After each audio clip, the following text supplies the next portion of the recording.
another 5 minutes at least, and then hopefully you'll have hemostasis. If you pull them out at the same time, what do you risk forming? Fistula. Fistula, very good. Now, there are other options. For example, we know that for patients, the femoral access, either artery or vein, is not the best. Why is that? They cannot move. They're on bed rest. Even if you put in a closure device, except for the mechanical closure devices, even if you put in a closure device, most patients have to be on a bed rest for an hour to 2, even with the exception of the mechanical, the per-close ProGlide, and the star closer. You have to be on the bed rest for an hour to 2. So that's the bad part about the femoral approach. Dorsal femoral approaches are at higher risk for infection and have a higher risk for bleeding complications. So if a physician doesn't want to use the femoral artery, the next best position for the physician is to do a radial artery for the left heart cath. However, do we use the radial vein? No. No, not accessible really. So if you're going to use the radial artery for the left heart cath, what are your options for the vein? Brachial. We could use brachial, and how many of you have seen that? Radial and brachial. Okay, that is a fairly common way to do that.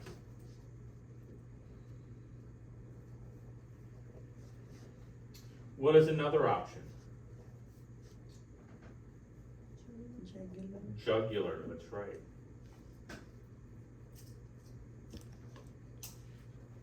Okay, that's the next most common. The radial and brachial is easy because you just prep the entire lower arm. You can have a special open drape for that, and that way they can control the arterial sheath through here and the arterial catheter through here, as well as the same time have access to the venous catheter without having to move or change locations. The radial jugular can also be used, but if you use radial and jugular, you're doing the jugular from the upper approach. You basically have to leave that in and then go into the arterial approach if you want to compare pressures. And it requires more motion, a little bit more organization. It's a little bit more difficult to do. If you're just accessing for the right heart cath, where do you see most of your physicians going? Brachial.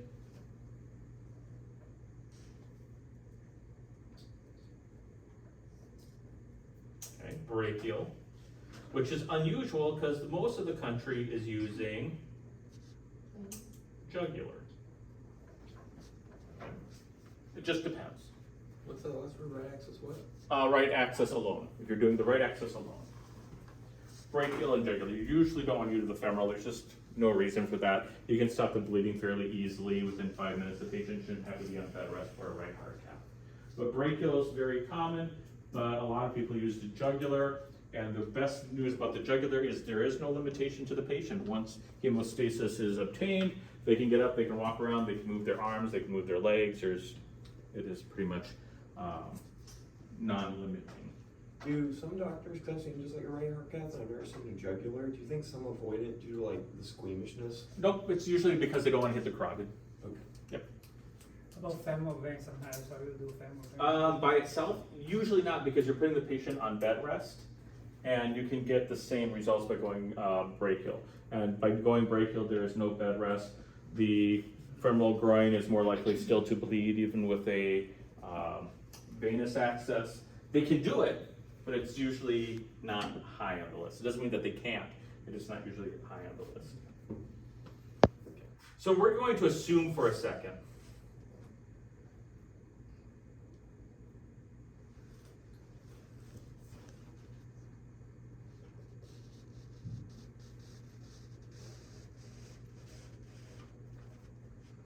we're going to just make a scenario where we're going to go into the right and left, do a right left heart cath through the right groin. Okay? So in this case, we're going to access both the femoral artery and femoral vein. The setup is pretty much the same. You're going to prep the groin area, clip it, clean it with antiseptic soap,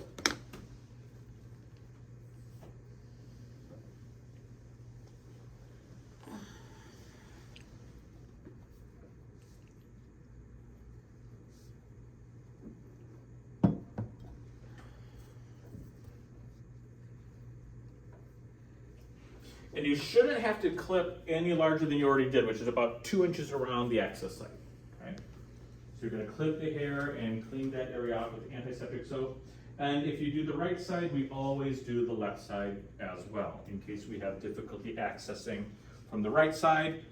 We don't have to interrupt the procedure and delay the procedure anymore if we have to switch suddenly to the left side. It's just the easiest thing to do. Clip and prep both sides. It's like when we prep the radial artery, what do we also prep? The groin, so we don't waste any time. So if the radial doesn't work, we're not going to waste time in then stopping the procedure and prepping the groin to go that way. You just prep them both at once, and therefore if something happens and we can't do radial, we can flip to the groin. And we prep both groins so that if something happens and we can't go through the right groin, we can go through the left groin.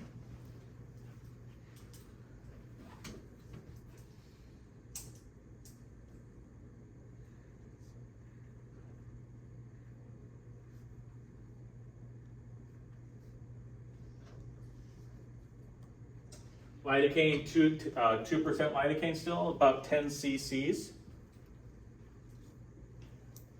Some doctors will use a little bit more than that because you are accessing a larger area. It just depends, but at least 10 cc's should be used for the patient's comfort. Some doctors will use 10, 15, or 20, but at least 10 cc's need to be utilized. For when they go through the radial and the brachial, how much do they put into the brachial artery, or around the brachial artery? Yeah, about 5. About 2 for the radial, about 2 to 5 for the brachial. Okay. The radial, remember, you have to use very little so that you don't have a fluid flood pushing on the artery, including the artery. Brachial area, you have a little bit more space and can numb it up a little bit more.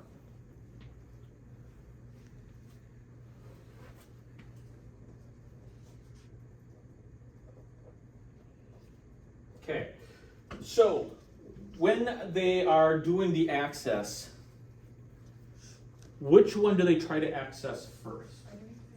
Vein. Well, it depends. Was that what were you gonna say? Right. Well, if you're doing the radial to the brachial, they might do the vein first. That's gonna be the hardest to find. Okay? The radial should be pretty easy. Get the brachial, get it out of the way, get it stabilized, and then do the radial artery. But when you're doing the groin, it is oftentimes easier to access the artery first. Why would that be? Because you can, Right next to it should be the vein. That's right. You can palpate the artery. You can feel the artery. You can't feel the vein. Right next to it. It's right next to it, more medial, absolutely. So if I get access into the artery, I know where the vein should be. If I accidentally access the vein first, all the better. So you want access artery first, then vein? Yep, usually. It's usually the situation. Some doctors, that's probably I'll say this is probably the easiest. Now there is reasons not to do it this way. Okay? And there's very good reasons not to do it this. I should say it this way. There's very good reasons not to do it this way. If I access the artery first, then I know where the vein should be. But there's a couple of things to think about.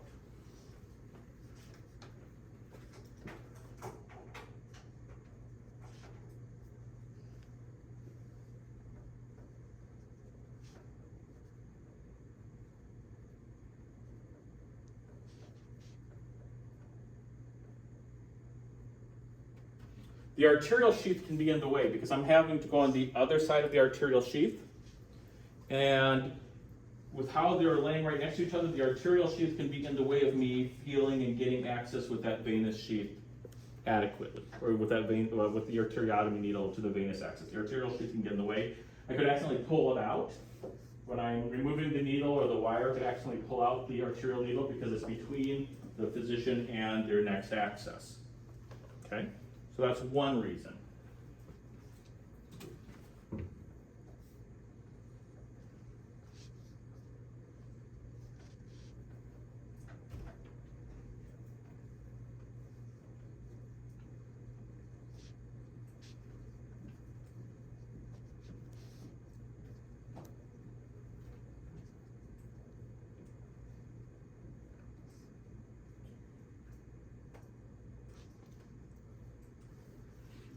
The venous axis should also use the syringe attachment. Remember, with venous axis, we usually connect a syringe to it so that when we access the vein, the blood will pull into the syringe since the pressure on the venous side is usually fairly low.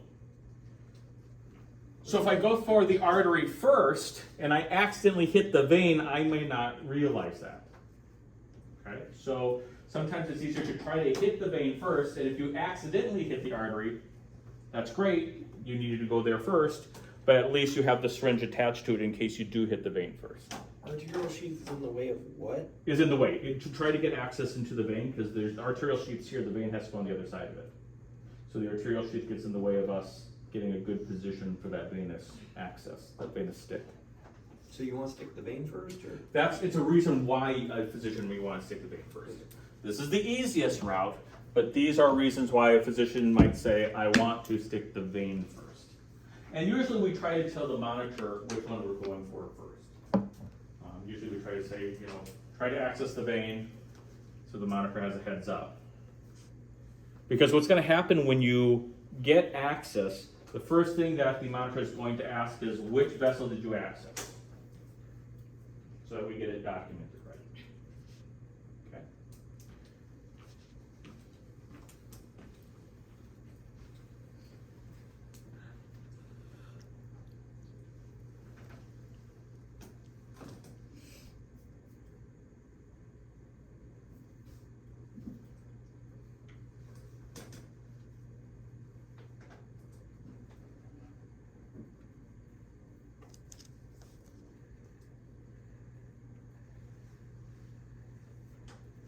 Sheath size for the artery, 5 to 6 French is typical. You could use 4 French for a hemodynamic study, except the catheter gets pretty small, and there's a risk of dampening of the pressure with a too small of a catheter.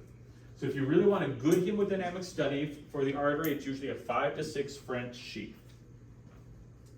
Some doctors use a 4 French, that's okay.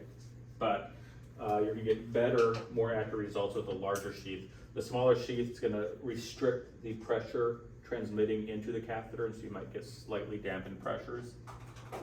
Generally, most doctors will use 5 to 6 for the artery. Venous sheath. What have you guys noted for the venous sheath? Like 7 or 8. 7 or 8. What did you say? 7. 7 or 8. Depends on the catheter company.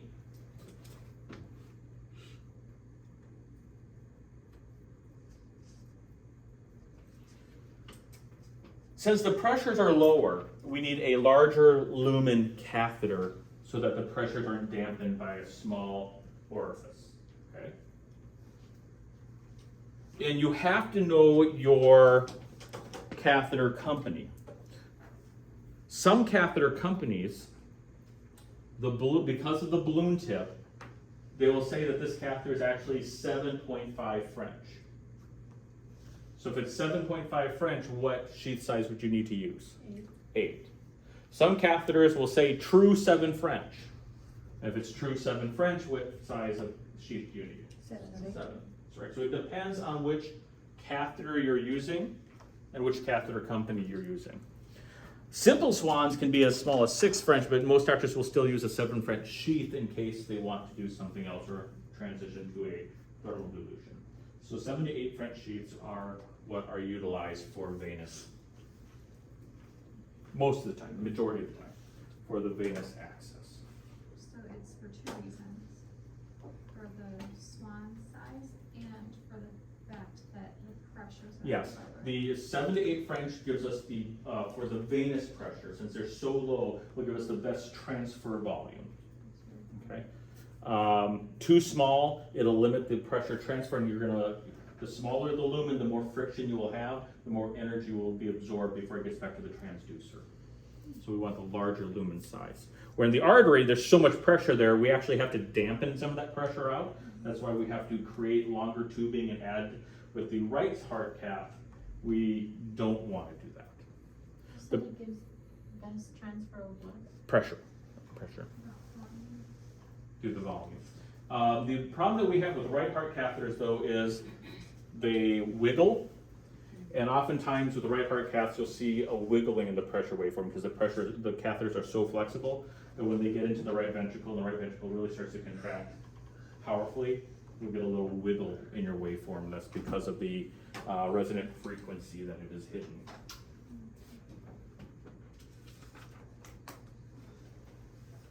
So, we have the Swan-Ganz catheter in, where actually the sheath started. Actually, I'm gonna go back to the paper. We have the sheath started.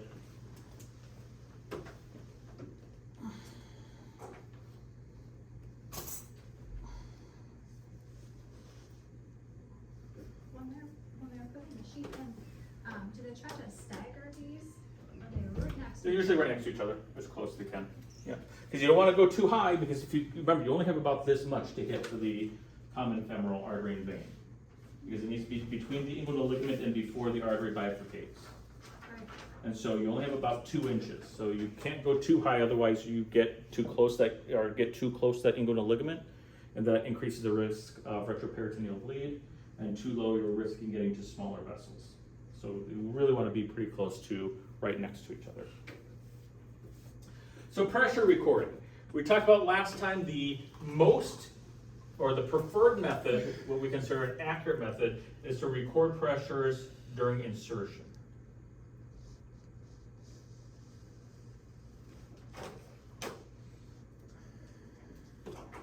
That means you record pressure as you're advancing the catheter.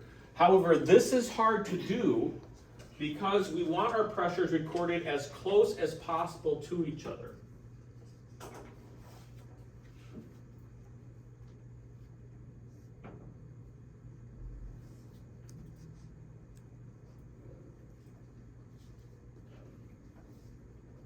So we want to record the pressures as close as possible in timing. So I want to record the right atrium, the right ventricle, and the pulmonary artery really close to each other. We want to record it as quickly as possible because changes in heart rate, changes in respiration can all alter your pressures. So if we wait too long between measuring the pressures, we won't be able to compare them very easily, because the right ventricle might have been recorded when the heart rate was faster, the right atrium when it was slower, and getting those pressures to match up won't be simple. So recording during insertion is difficult because, as we saw in lab last week, you notice that the catheter has to make some really serious turns to get into the place it needs to go. And that takes time, and that takes talent, and that means that we don't get the pressures recorded in close proximity to each other. So in certain cases, a physician may want to record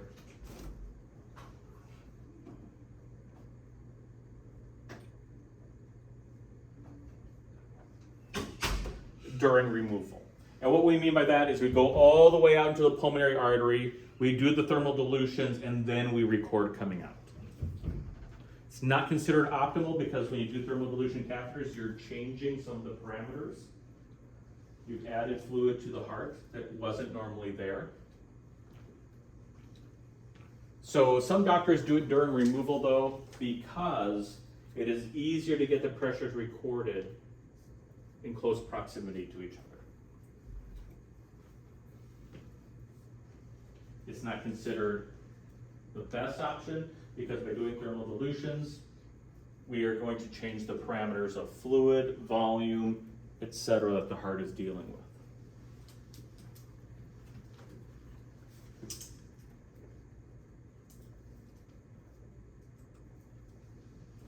Okay. I'm not saying that they're wrong in doing it. It is the simpler of the two methods. It's just that we've changed the parameters and our results might not have been the same if we went in and recorded it before doing thermal dilutions and other procedures.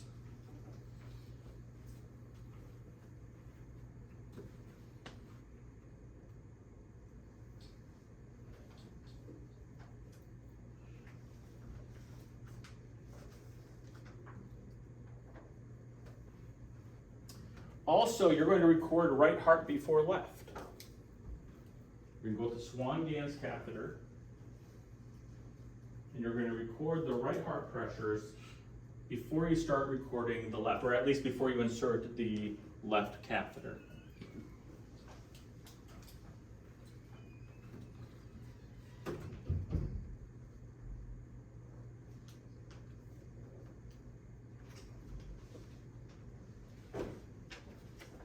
This is when doing a right and left? Yep.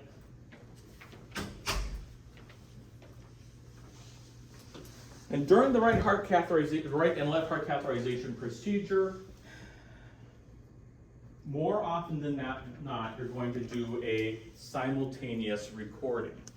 And that means you're going to record a pressure from the right Swan-Ganz catheter, and you're going to record a pressure from the left pigtail catheter at the same time on the same screen. What two pressures would we be recording simultaneously from the Swan-Ganz catheter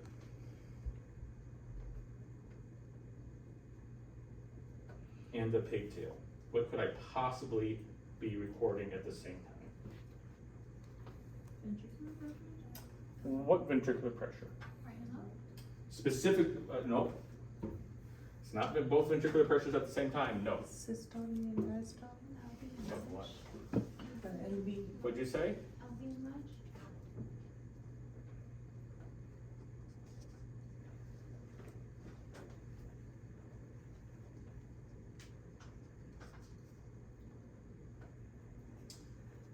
We're going to record the LV, EDP, or what we call the diastolic filling period, and the wedge at the same time. The benefit of this is it will allow us to compare the two pressures that we need to compare. But if you did the right heart going from all the way insertion and pulling out, You would have to do this one first. But you'd still insert your Swan-Ganz catheter first, do the thermal dilution, wedge it, put the LV catheter in, Right. do the comparison, and then pull the Swan out, if you wanted to do this. So, when we do this, a simultaneous right and left, we have to do something very interesting. We have to switch everything to the same scale, and we always go to 50 millimeters of mercury. I'm sorry, are you saying they put both catheters at the same time? Yep, you're recording, you have two different transducers, you're recording a pressure from the pigtail catheter and a pressure from the Swan-Ganz catheter at the same time. You record them simultaneously. We record them on the 50 scale. The weird thing about this was, why did we choose 50 scale, first of all? because of the wedge pressure. The wedge pressure is the lowest pressure. What's the problem with the LV though? Yeah, it's gonna go off the chart, but that's okay, because what are we looking at? We're only looking at diastole. That's all we want to look at. So when we see the LV on 50 scale, we'll see this.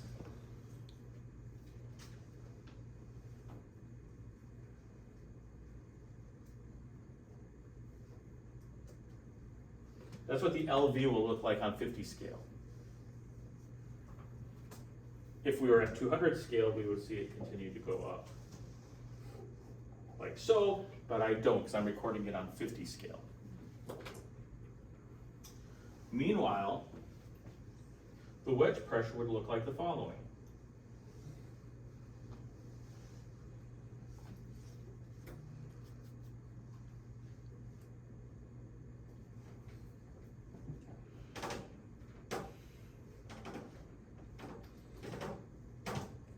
So I'm actually able to see the wedge pressure and my end diastolic pressure simultaneously. And what should these two pressures be? The mean wedge pressure and the EDP should be what? The same. So if I record them at the same time, I can see how close they are together. So this is really good for recording mitral stenosis.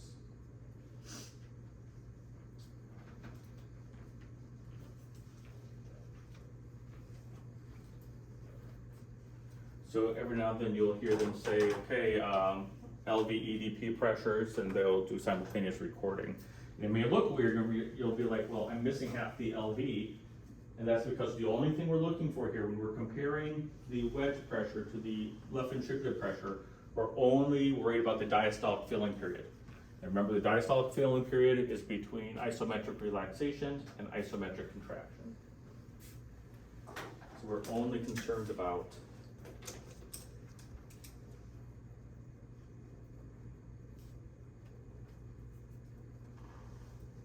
that's the part of the ventricle we're concerned with. Is how is the atria and the ventricle responding to each other? How is the atria filling the ventricle? So that's really the only time we'd be doing that? Left and right, yep. Simultaneously? Well, the only time we're gonna do a left and right simultaneous. That's the only benefit that you'll usually get from doing a left and right heart cap simultaneously. The first pressure, the bigger one right there, which one's that? LV. That's LV, and then the smaller, more like, Or Blackwood is LVP.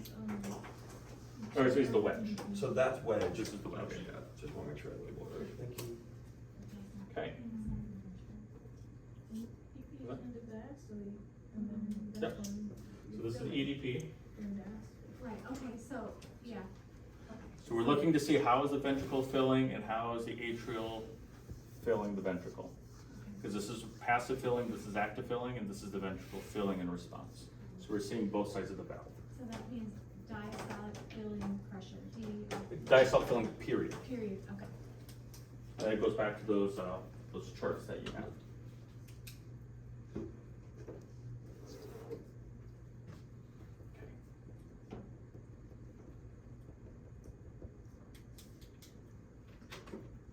So we are going to attempt to record in this order, if we can, RA, RV, PA,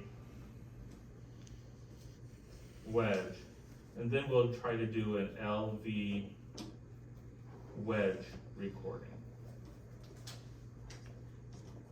Okay.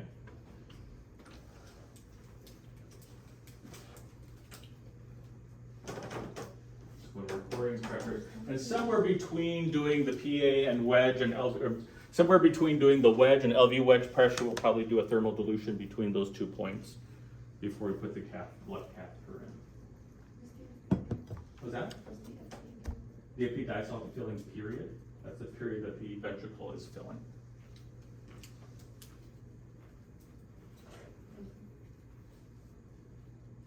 So somewhere around here, we'll do the thermal dilution. Either right before the wedge or right after the wedge, we'll do the thermal dilution somewhere around there. And also grab the saturations as well. So we do the pigtail on its own after we pull Swan-Ganz, after the. No, because to do this, we have to have the Swan-Ganz still in to do the simultaneous. Right, so then we pull all that out and now we're doing left ventricle. Then we do pressures on its own, yep. So that's fine, the rest of it. And then you go to LV and aorta.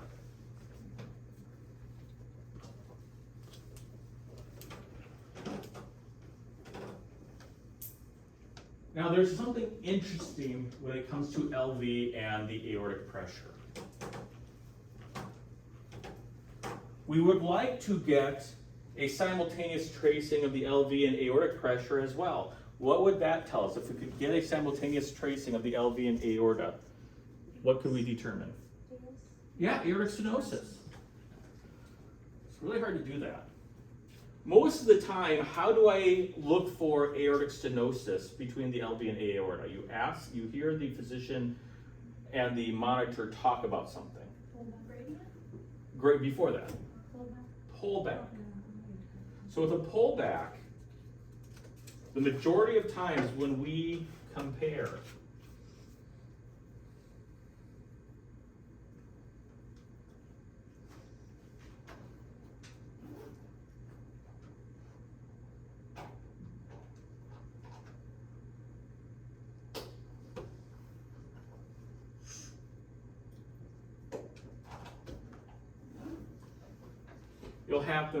you'll hear them talk about the LV pullback. And what happens with the LV pullback is I have my catheter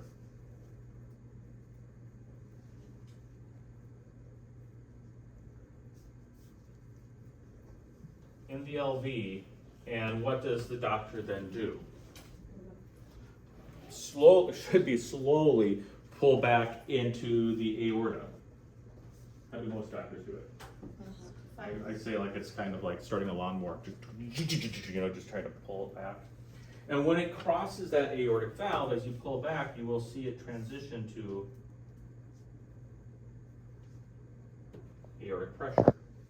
And by doing that, we can compare systolic pressure to systolic pressure. That's the cheapest and easiest and the most common method. So these two, first one's gonna be LV systolic, higher one's gonna be AO systolic, or LV systolic, AO systolic. So the one that looks kind of like a, I don't know, like a finger. This? Yep. These are all LV. It's in the left ventricle. So this entire thing is LV systolic. Until you pull back. And then that's AO systolic. Yep. Okay, that's all I was asking. That's unbelievable. Now, there are a couple other ways you can compare them because they're not overlap right here, so you're still trying to guess, well, is there a difference in pressure here? There's a couple of ways we can overlap these and get these much more accurate. If you want really accurate pressures, you can do something called a dual lumen pigtail.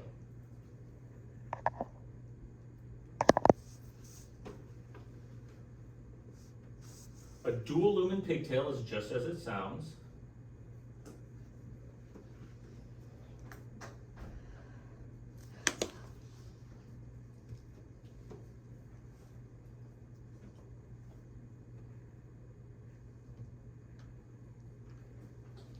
It has a lumen that goes to the distal end of the catheter, and it also has a lumen in the middle of the catheter, kind of right there.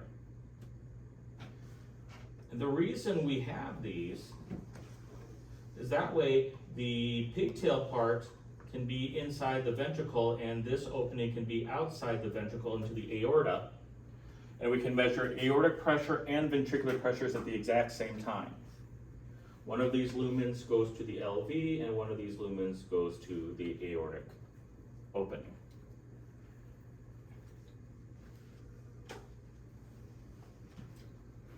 That way I don't have to pull back and I can record pressures directly at the same time. That's cool.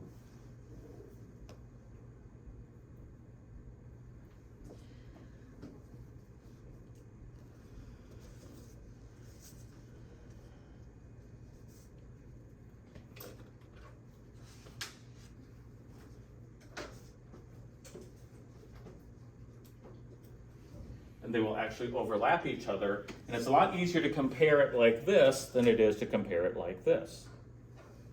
Does anyone know why we don't use the dual lumen pigtail very often?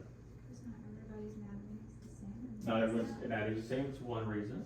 It's expensive. We don't always look for aortic stenosis as another, and it's expensive. Not everybody uses a pigtail. Not everyone uses a pigtail as a third. When you're looking for aortic stenosis, you will use a pigtail. When you're looking for aortic stenosis, the doctor will utilize a pigtail because we want accurate measurements here. But not everybody, it's a very expensive catheter. It's a very expensive catheter. But if you want the most accurate information, for example, if you're looking and you really want to know the severity of aortic stenosis, it's a make or break deal. This is a patient who might go to surgery if it's just one little, if it's like 5 millimeters high or 5 millimeters low, this person might go to surgery. You want to measure those pressures at the exact same time. You use a dual lumen pigtail. Okay, so at the very top where we're matching the LV and the aortic pressures and they not the pigtail up here, yeah. And they're matching up the same pressures. And they're doing the pullback.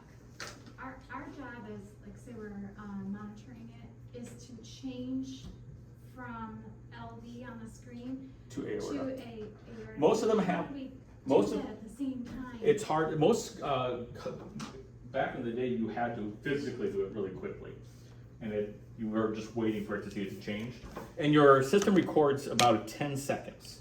So it'll record about 5 seconds before and 5 seconds after you hit record, and so you can go in and change it electronically.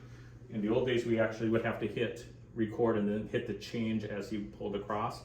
In today's systems, you can actually do something. There is a selection on most systems that are called LV aortic pullback, and when you hit it, it starts to record LV, and then as they pull across, it senses the change to aorta, and it will record that as aorta. Amazing. So they're saying ready for pullback. And They then should have it it's set up saying, that way. I'm ready. Yep, there's a way to do it. If they know how to use the system, there's a way to do it. So that's the most accurate. Another way you could do it is you could put two catheters in, one into the aorta, one into the LV, but that requires two arterial sticks and it's messy. So the best ways to do it, the most efficient ways, is the LV pullback or the dual lumen pigtail. You can do two catheters at the same time. That requires two arterial sticks and probably not the best approach, especially if you want a patient not to have a long-term bed rest. So this is the most accurate? The dual lumen, yes, is the most accurate. Most expensive. That intersection is of the LV and the aosystolic, that's what they're measuring, Yep, right? because those are the only two pressures that you compare between LV and aorta. Okay, so we're going to take about a 5-minute break. When we come back, we're going to start talking about looking at those pressures more and finding those pathologies again. Okay, so let's take about a 5-minute break. Did you have a traveler named Keith? Yes, he just left. He sucks. Yes, he does. Okay, good, I'm not crazy. Yes, He he is does. the worst. He's horrible. He's so mean. Yeah, he is mean. Okay, I did, Yeah, he's okay, mean. sorry, because he said during that point, I was like, all right, I need to check with her. He is the worst. Yeah, he's not. So, mean. he's just, yeah, like, he He's like, the one where I was circulating once and I actually contaminated and he was like, okay, no student touching any of these. that's what he did to me. Yeah. That's what he did to me, and then he was asking me for stuff, and I was gonna drop it on the table like everyone else showed me. He was like, no. He's like, oh. He thinks he's like, He, I'm done and he with already gave me the story of like, I was almost a doctor. Done now, he did it. Yeah, I got to hear that whole villain Now you origin got story. all the time in the world because they don't take photos on your phone. He talked I about was that. doing That's that fine. this When me morning. and Keith are talking I was about like, these damn, I kids, can't Let me afford a tell meeting you. today, I shouldn't even go. I would chill with Keith on the boat. What was that? I have no storage anywhere, and I was this morning trying to You're an get to idiot come off the to. rip. He was asking me. I heard you almost forgot we had class today. Like he was trying I to was make me explain praying how that red you blood would works. cancel. So in my head, I'm like, okay, like, you know, I'm trying to Dragged visualize the valves. myself. He was like, okay, clearly you don't It know was what like, you're doing. I saw I'm like, myself just awesome. walking, and my spirit just holding That's what I away. thought, because he came in, and ever since he's come in, And my like, mom this was dude's still five here. for bad. Like, Stayed away from him. that's what I'm doing now, but like, my I was studying preceptor. last night, So I've been getting 75s in my Saturday behavioral night. evaluation, because my preceptor, and just nothing was like, coming in. has said that, like, I'm not doing stuff that I'm doing, because she's always hungover and Trying to hiding in study, the I girls' just locker can't get room, so I'm like, anything. okay. Can't retain anything. So- Yeah, like, I was Nels Park, studying, no, and then Nels I'm Park like, at this point is just a lick. I I'm had like, that I'm gonna be moment so I was good at my working job last time, that and y'all can't help but recommend me, and then then I'm I'm not like, gonna I work shouldn't be here. that tough on myself, I should be able to fix this. Like, It's just, yeah. and then That's, I'm if it like, doesn't get I better, don't know what. I'm gonna like try really That's hard how to my mind is hustle and all the grind, time, but if it doesn't basically. get better, then like, I'm getting out of here. I'm trying to Because I'm not catch gonna up drive on all the like material that I 2.5 hours a missed, day to and get it's like like, treated like shit. That's kind of what I look I at. can't even focus on The exam anything. for tomorrow, It won't be I don't know what possible I'm for you gonna to do, do. cause I haven't, I Exactly, printed so I all the have to practice move. sheets, I haven't. And I'm not gonna move and work there. Right. No, I already know I'm not gonna like I don't, take a job there. Like I I've sent known him that an since I email got asking signed. him, But I mean, you know, for did the he summer wanna get with semester, me about Yeah, girl, materials that's what I'm list, saying though. I and was like, he said he read my he's email, just but he so, definitely he didn't came in, and respond. when he's a bayonet point, I was like, I gotta So, touch base with some of the I already know what he program. wants me to do. It Because was like, just you know, my employer the, always talks about like some travelers are so good they can PowerPoint, travel, right, and Tasha? some travelers like have to travel. I was we like, just "Man, did a $100." review, it was the Was he the only PowerPoint, traveler that came to you, or was there like a the tech echo, traveler that came? cardio. No, there wasn't a tech traveler, and all the other travelers have been like super nice So and like this, very helpful. No one likes me in the lab, I've already made peace with that, because I had like a rough learning curve, so I'm like, whatever, feelings mutual. I don't care, it's a so lick, girl. parasternal I need that behavior evaluation to be good enough to pass and get my boards. You know that And image then I'm not process, working just for some review shit that that. has Serenity I tattooed couldn't on see the the back. lecture my because it doesn't let me preceptor. see the lecture either. Yeah, I'm like, you might wanna, your Serenity clearly seems to be avoiding your that sucks. student. Like, So they're all there, I just can't see them either. it's not, but So, I just wanted to, I wanted to touch base, cause like, he has like a real, it's like, he has like, he And just then- loves the power trip. if they were gonna do, Exactly. injury, what views You're would they a need? BSN. You got to doctor school, I don't care that you didn't. All I heard is if you. I did that have one no test, idea. you didn't get your That's 5 years, I'm just I wanna see a DR next, yeah, You you don't know, need to Chick Fil A, I just Leo, wanted $600 for a be private this boat one on tour in the an area end. that's saturated. What is good though is I can do waveforms. He will teach you. No, That's the one thing I ours, love about him is that I'm thinking our. it feels great to left slip, but I hand. learned a lot. Writing it down, I know you've got it again. It just also rubbed me the wrong way, that like in like a few like student girl nurses in there, so when he's chatting McGee, it's just me and him, and I ask him a question, he's like super like, yeah, whatever. Yes. Like, he won't like, yeah, I don't know if it's like a dude thing or whatever, but it's like he's very. This is like standoffish. reflecting the I don't know, entire right? tablet. Hmm. And this light is on. Mhm. Yeah. Professor Hurd, did you want me to schedule Okay, office that's what I thought. hours I or something understand with the you, point. or what am I I won't supposed be to? able to do them I got today. consulted in We have another individual coming in. Or let's do this Wednesday. Well, mine, there's only 2 We labs, have tests on Tuesday. so I don't really. Tuesday's get a for chance. the. Tomorrow is the. Yeah. Well, like, yeah, to get like EKG people test, that but I already have a student coming in that I have to talk with them at 4. She literally, there are days I don't know where she is. And I'm just walking around, and then some of these behavior evaluations come out, and she's like, Ben doesn't do this, and Ben doesn't do that. I'm like, you don't see me for 8 hours of the day. She's just like, I bet. Will be this one, it's different. Listen. Okay, It's not, but I ain't gonna like come in there and be like, bravo the D. So it's like I was talking to my girlfriend about, I was like, they're just like, they're just, I'm like in a relationship where I caught them cheating. And they don't know I caught them cheating, so I'm just gonna get real hot, and it's gonna make it so good that when I leave, it like crushes them. That's like my motivation. Okay, I'm getting so when we're recording pressures, these are the pressures that we are concerned about. Not that we're not concerned about the other things. The other things, for example, on the LV waveform, the isovolumetric and relaxation and contraction, the dichrotic notch, all of those are important, and we do look at all of those, but we're going to get into that later. Those are things that we look at secondarily. This is the primary information, or the primary data that we're going to evaluate when we do a right heart cath. We will evaluate the isovolumetric contraction, isovolumetric relaxation, the presence and appearance of the dichrotic notch, but that's a secondary type of evaluation. This is the first evaluation that we do. And so far, we have started comparing certain pressures to each other to look for specific pathologies. Now, which pressures do we compare? So start at the top and walk me through which pressures I'm comparing. Mean and EDP. RA mean and RV EDP, and what does that evaluate for? Tricuspid valve. What type of disease? Stenosis. What's the next pressure I look at? Systolic and systolic. Of the, RVP. and what does that term determine? Pulmonary. Pulmonic valve, what disease? Stenosis. Stenosis. Okay. What is the next pressure that we've been practicing? Mean and EDP of wedge and LV. And what does that identify? Mitral valve stenosis. And finally, the last one we've been looking at is, LV and aortic. and what does that tell us? Aortic valve stenosis. Okay. What should these two be within each other to be considered normal? Less than 5. Less than 5 millimeters of mercury. How about these two? Less than 5. A has aortic, V has ventricular on this chart. What do you mean aortic? Like an A value, yeah, like the PAW, That's wedge. yeah, wedge. That goes to the mitral valve. And No, I'm asking like for the chart, I'm being stupid. I'm forgetting, what's the A value stand for, what's the V value stand for? Atrial waveform, or A wave, V wave. A wave, V wave, got it. Mitral, what do these two have to be within? Less than 5. And how about this one?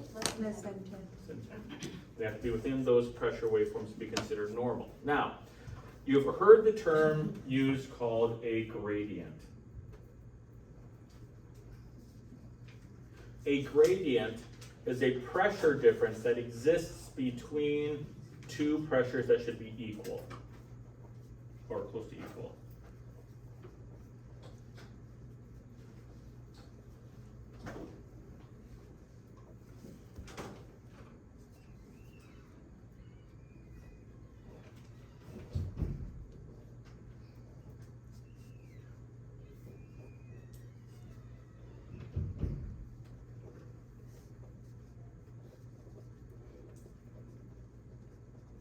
Okay, it's a pressure difference between two pressures that should be equal.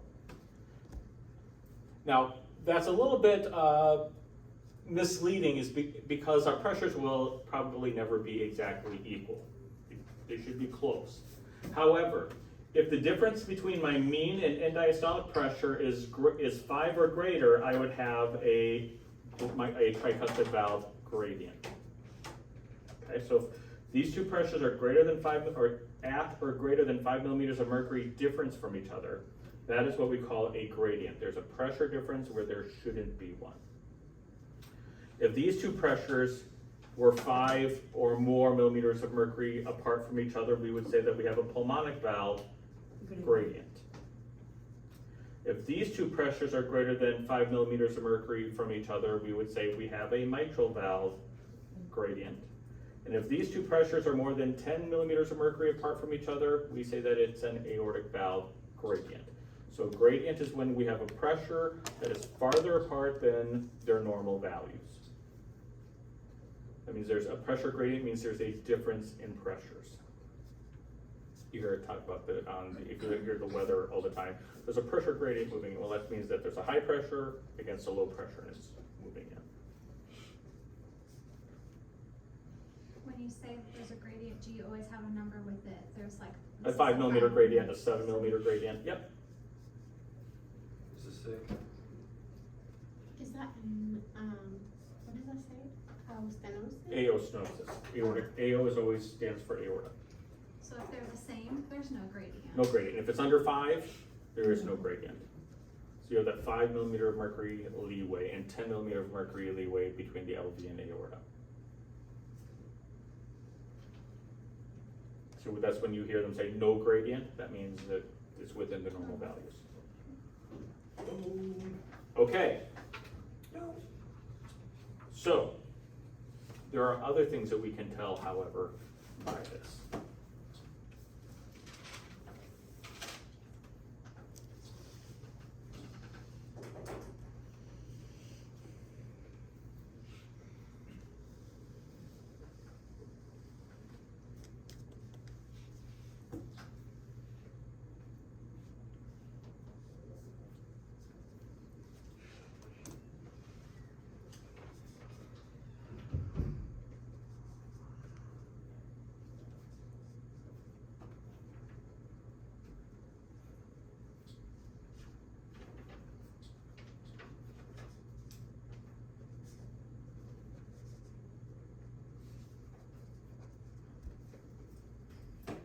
I'm going to use red to mark out the ones we already know, okay? So we're gonna add on to this.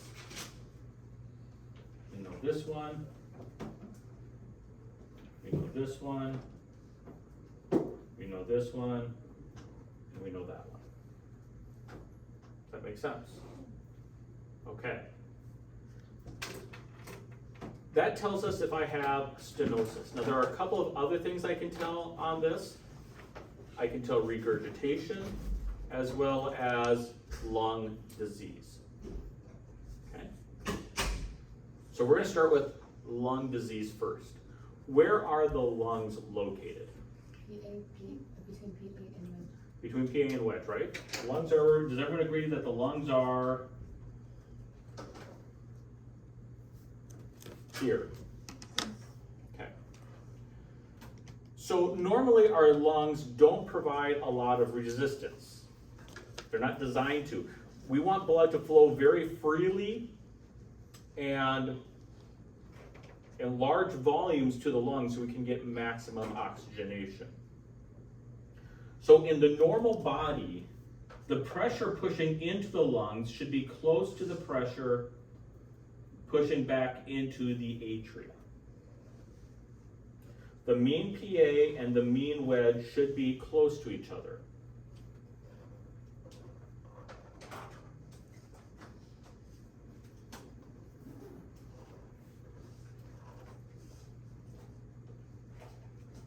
The pressure between the mean PA and the mean wedge should be within 5 to 12 millimeters of mercury, and we call this the transpulmonary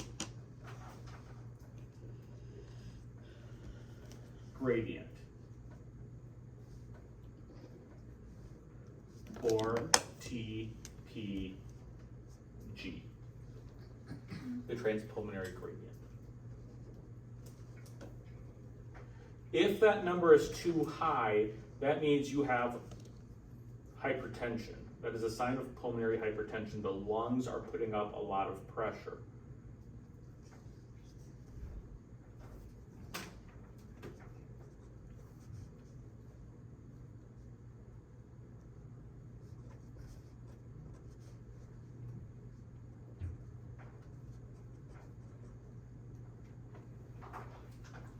This is vital for transplant patients. Pulmonary hypertension. Well, this measurement is vital for transplant patients. So if they need a transplant, you look at that. It's just one of the things that we look at. This is something that has to be recorded in our documents. If it's above 12, guess what happens to your transplant list aspirations? Gone. Gone. We will try a lot of different things to try to bring this down. If this is high and we want to put you on a transplant list, we'll give you an adenosine challenge. Boy, that sounds familiar. What would an adenosine challenge do to your blood vessels of your lungs? Dilate them. Dilate them, and what should happen to my gradient? Should go down. It should drop. We can also try nitrous oxide inhalation. What does nitrous oxide do to your vessels? Dilates them. Dilates them. Okay? So if a patient is supposed to be on a transplant list and their TPG is too high, we're going to have them either inhale nitrous oxide to see if we can bring that down. If blood pressure is too high, they won't do that, right? It's too low. Too low. If it's too low, they won't. Because they had a patient and we couldn't do the treatment. Yep. Due to the blood pressure. Yep. So if it's too low, we can't do it, and then you just know they're failed. But they'll breathe in nitrous oxide to try to bring that TPG down. Or you can give adenosine to try to get that TPG down. But if your blood pressure is too low, you can't get either one of them. If your TPG is too high, you do not get a transplant. You're off the transplant list. So if too high, then you do the challenge. Yep, if it's too high, so when the person comes in and they're in what we call chronic heart failure and they need a heart transplant for whatever reason, there's lots of diseases we'll talk about next semester that But can at cause the this. same time, if it is greater than 12, then that means it's hypertension too. It is hypertension, yeah, if it's greater than 12. So what we're gonna try to do is bring it down. We will also look at the PVR as well, the pulmonary vascular resistance. But to get PVR, you need the mean of the PA. Because remember, PVR is mean PA minus wedge, or excuse me, mean PA minus wedge mean divided by cardiac output. So this TPG also will be figured into your pulmonary vascular resistance. So if this is too high, what's going to be your pulmonary vascular resistance? Higher. It's going to be high as well. So this TPG is critical. And so if this is too high and we want to put them on a transplant list, we'll give them either nitrous oxide or adenosine challenge. If their blood pressure is too low for either of those, they just fail. They're just off the list. Is this kind of like the FFR when you give adenosine? It's like it's Yep, kind it's of a- like it's not telling us the truth and that giving the adenosine. And Well, that's a good question. What we're looking for is something called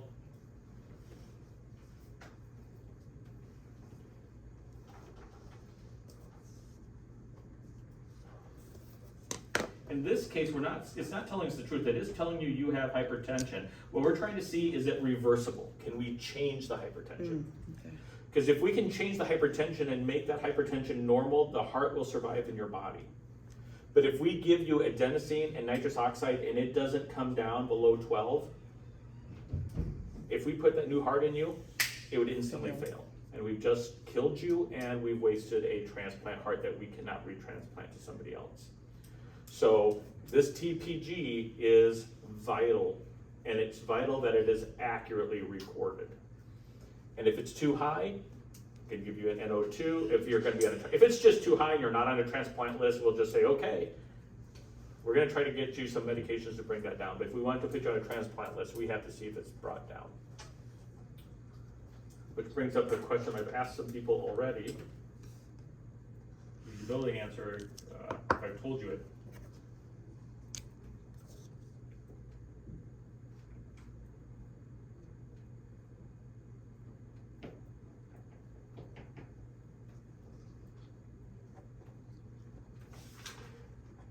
So let's say your TPG is really high. Let's say you're not going on a transplant list. You just come in and you have pulmonary hypertension. Your right heart is failing because the pulmonary vessels are just too high for whatever reason.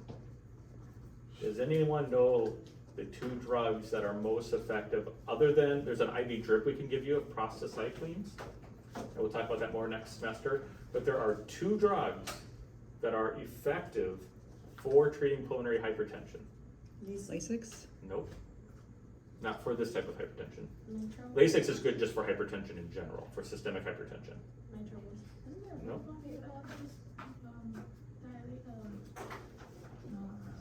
ACE,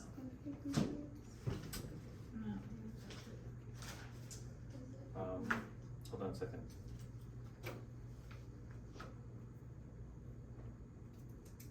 Let me look up the generic names here.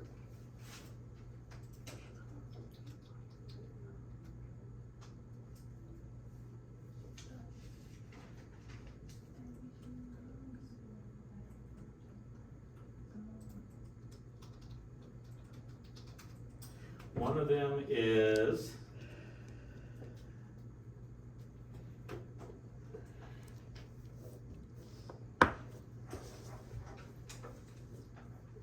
sildenafil.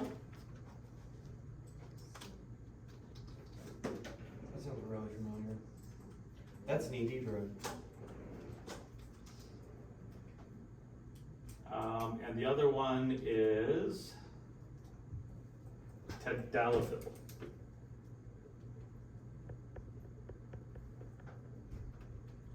You probably recognize them.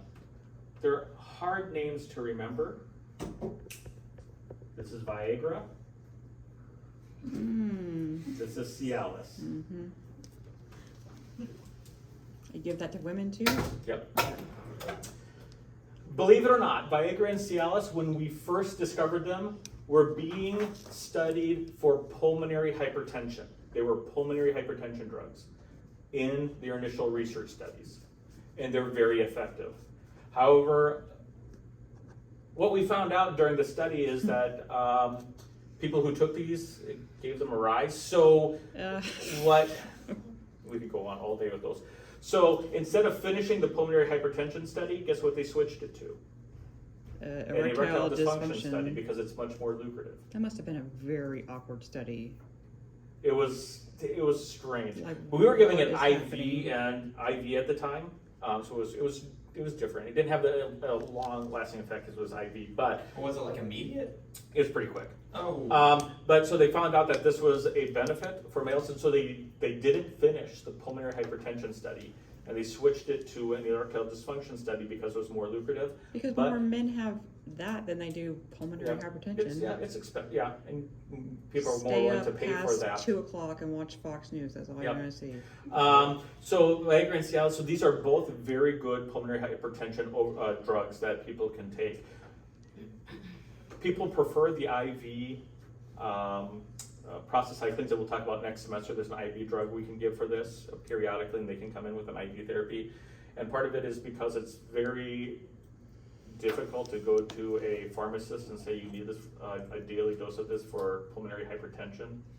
People don't feel comfortable doing that, and so they prefer to have the IV therapy, even though this is cheaper and probably easier to do. So we look for a reversible hypertension. Okay, so that's TPG. If it's high, you have some sort of pulmonary hypertension or some sort of lung dysfunction. Okay. So the next thing that we're looking for, that we're going to look at, is we're going to compare the A's to B's. Okay. We're gonna look at the A to V in the right atria and the A to V in the left atria.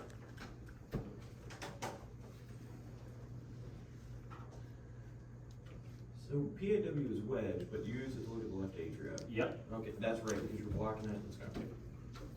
So the A to V difference should be less than 5 millimeters of mercury, one way or the other. The A and the V waves, both in the RA and both in the wedge, should be within 5 millimeters of mercury of each other. Does everyone understand that basic concept? These two should be within 5 millimeters of mercury of each other. However,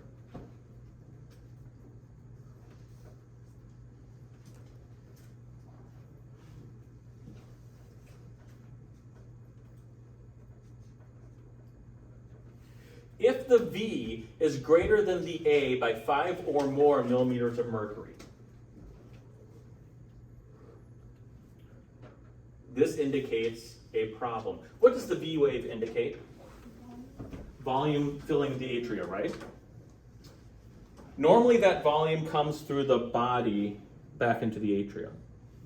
So in this situation, a lot of volume's coming back into the atria. More than the atria contracted against. A lot of volume is coming back to that atria, more than it should. Where would that extra volume be coming from? Down. Not from the, this is both in the ventricle or the right atria. So it's not from the ventricle? It is from the ventricle. This would be regurg, because V wave is supposed to be nice and small, and that's because blood is coming back from the body or the lungs, creating it. But if I have regurg, blood is also being shoved up to it through the ventricle. So the atrial filling, that V wave, shoots way up.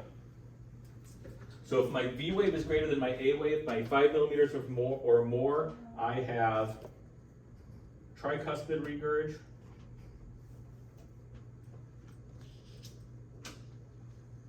or I have mitral regurg. So if the V wave is greater than the A wave by 5 millimeters of mercury or more, I have regurg. For all of those who were asking last week, how do we tell regurg? This is how we do it for the mitral valves and the tricuspid valve. We compare the V to the A wave, and if the V wave is greater than the A wave by more than 5 millimeters of mercury, that means blood has to be coming back from another route other than just from the lungs or from the body. Extra blood has to be being shoved back into it, and there's only one other direction blood can come from, and that's in the wrong direction across the valve. And so we have regurgitant valve.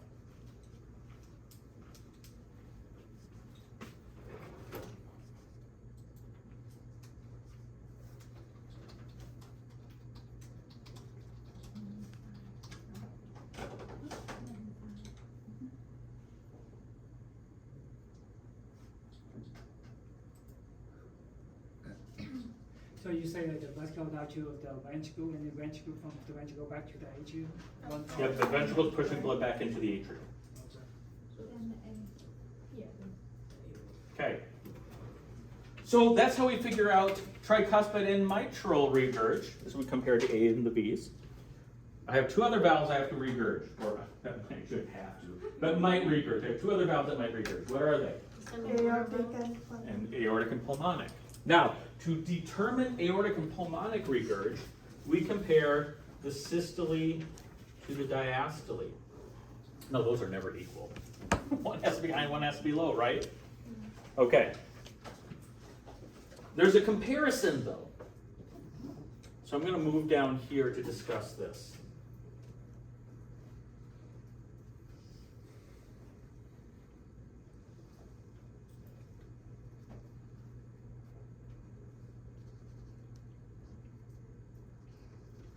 Your systolic pressure minus your diastolic pressure equals something called the pulse pressure. And the pulse pressure is basically the difference between my high and low pressure. That's my pulse pressure. And what should happen in my arteries is blood pushes out into my arteries, and then that blood goes where? in the body. To the body or to the Lungs. lungs, that's right.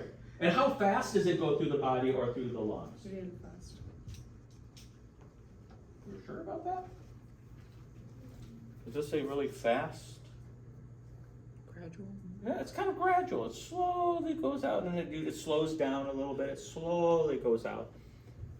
Because blood never stops moving. So blood is constantly moving. It should be moving adequately but slowly through the chambers until my next pressure comes out.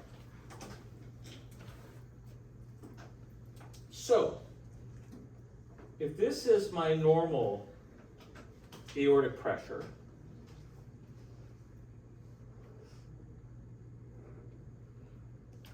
what's wrong with this one? It's too slow. Too slow? Look how fast this drops between 2 beats. And look how fast this one drops between 2 beats. Which one's dropping faster? This one. Because this one is dropping very slowly. The pressure doesn't go down very far. The volume equals pressure. And since there's a lot of pressure left in here, what's happened to the volume? It's still there. There's still a lot of volume in that artery. Here, what happened to my pressure? It goes way lower. So how much is volume left in my artery in this situation? Less. So where'd that volume go? Normally it slowly goes out into my body. I eject it and it slowly goes out into the body. Here I eject and then the blood drops. Where's that blood going? Could it be going out into the body? No, because the tissues wouldn't allow it to move that fast. If it didn't start with a lot of volume to begin with, it would be easy to push it out. But that doesn't really work because I'm pushing a lot of volume out into it. So if I'm pushing a lot of volume out into it, then you can't say it doesn't have a volume to start with. Right. Why doesn't it have volume? Where did this volume go? It didn't go out to the body. It went back. It went back to the ventricle because the ventricle has what type of pressure when it relaxes? The pressure is almost zero. What's the pressure of the arteries when the ventricle relaxes? Higher. It's higher. In the pulmonary, it's in the teens. In the aorta, it's in the 60s to 80s. Where's all that blood going to want to go if it can? Less pressure. Into the ventricles. And it will move into the ventricles fast.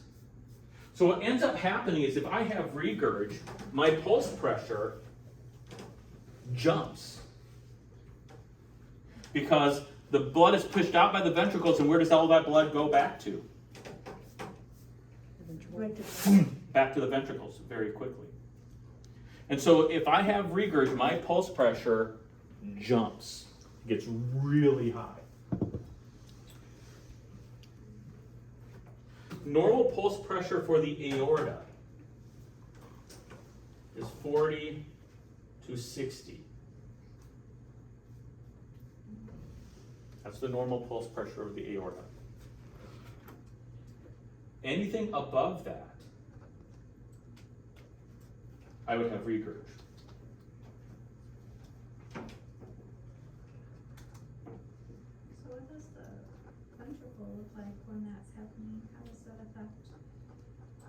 Hold on just a second. Good question. We'll get into that next semester, but the diastolic pressures rise very rapidly as well, as does the atrial pressure. Everything rises behind it.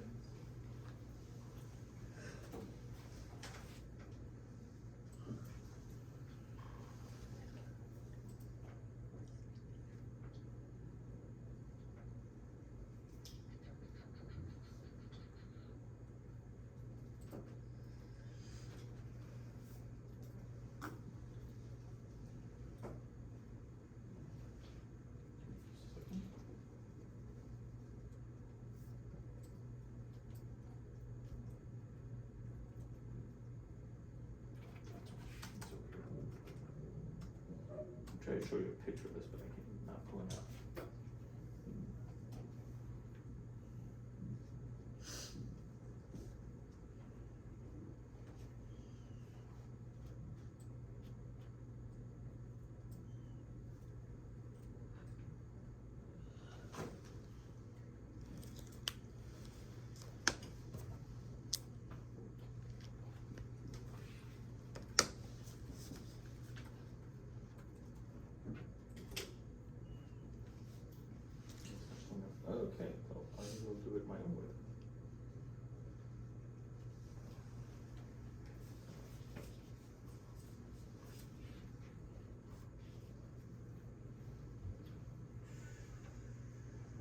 The pulmonic pulse pressure, pull it up,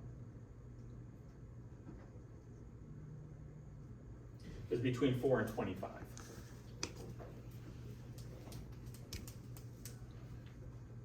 We're not looking for low pulse pressures right now, that's more advanced. We're looking for high pulse pressures. Anything above the normal value could be indicative of regurg. So we're looking at anything higher than these values. Could be indicative of regurg. Now there are other things that can cause pulse pressures to be abnormal as well, but right now we're going to focus on regurgitation. Okay. So in this case, I would have pulmonic regurg,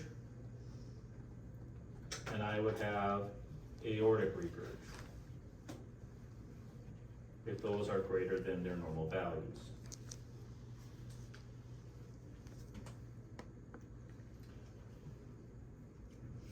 So, the reds are valve stenosis. The yellows are valve regurg, and then this one's, I should have made this a different color, I'm sorry, I didn't even think about it. This one right here is pulmonary hypertension. Okay? So the reds are stenosis, the yellows or the oranges are regurg, and then this one I should have made green or something, but that's lung disease. So how does this all work out? Well, I'm going to give you a scenario here. And we will see if you can determine what the problem or problems could be.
Okay. Is that one or two on? One, that's a one. I was gonna write two, then it wasn't gonna make any sense, so I was like, oh, no. Had to make that audible at the last minute and change. So the first thing we're gonna do is I'm gonna walk you through this first one. The first thing we're gonna do is we're gonna look for all of our stenoses. Just go walking down the stenoses.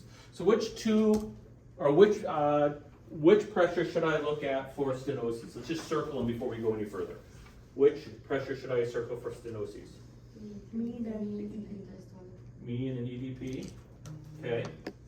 systolic and systolic. Which systolics? PN. RV and PA, okay. Again, mean and EDP for, Okay. and then systolic. Okay, so let's take a look at this a little bit further now. The first one, how close do they have to be? Less than 5. Less than 5. Are they less than 5? Yes, Which valve is that? Tricuspid. And is it normal or abnormal? normal. Okay, I'm just gonna put a check mark if it's normal. This, how close should they be? Less than 5. Are they less than 5? No, That means it's abnormal. What valve is abnormal? pulmonic valve. And what abnormality do I have? Stenosis. How about those two? What do they have to be within? Less than 5. Less than 5. Are they less than 5? Yes. Yes. So what does that mean? Mitral valve is normal. Very good. And finally, what do these last two have to be within? Less than 10. Less than 10. Are they less than 10? Nope, No. that'd be overall of this. So I have, Aortic. okay, so I have two stenoses, which can happen. So, how, so if they're not getting, if it's stenosis so going from the pulmonic valve, how's enough blood coming back into circulation with the mitral valve? Like, how are the pressures of the mitral valve not impacted by having problems draining here? Because when blood. It doesn't mean that no blood is getting out, it just means it's harder to get the blood out. Okay, got it. Because this isn't volume, this is pressure. It's just how much Okay, pressure it and- takes to move the blood. Okay. Okay, so now that we got that out of the way, let's look for regurg. What do I compare for regurg?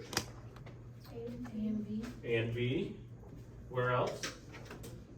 A and B for, A and B here, okay. Where else? SND, S and D, AO. Where else? There's one PA, more. a pulmonary valve. S and D, pulmonary artery. Okay. So, right atrial, what do these have to be within?